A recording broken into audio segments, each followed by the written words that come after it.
डेढ़ फुटिया आ गया चोर, डेढ़ फुटिया चोर, डेढ़ फुटिया आम बेचने वाला वजीर आजम। ये आम बेचने वाला वजीर आजम आ गया। ये देने जी, आम बेचने वाला वजीर आजम आ गया। डेढ़ फुटिया, ये देखे डेढ़ फुटिया, ये देखे इंसानी हकूक की पाबंदियां हो रही है। डेढ़ फुटिया बताता क्यों नहीं है? बेशरम डेढ़ फुटिया गाड़ी में बैठे। ये देखे किस चीज का जिंदाबाद? लोग मरे पाकिस्तान में बेशर्मो, किस चीज का जिंदाबाद?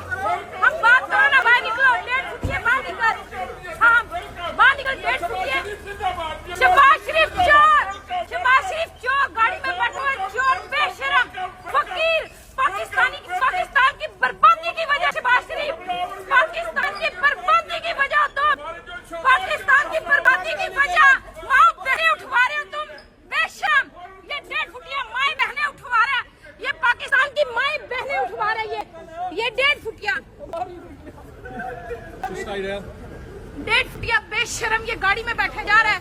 डूब के मर जाओ तुम, बेशरम।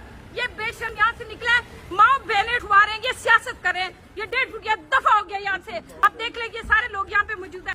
डेढ़ फुटिया निकला यहाँ पे से, दफा हो गया, बेशरम कहीं का।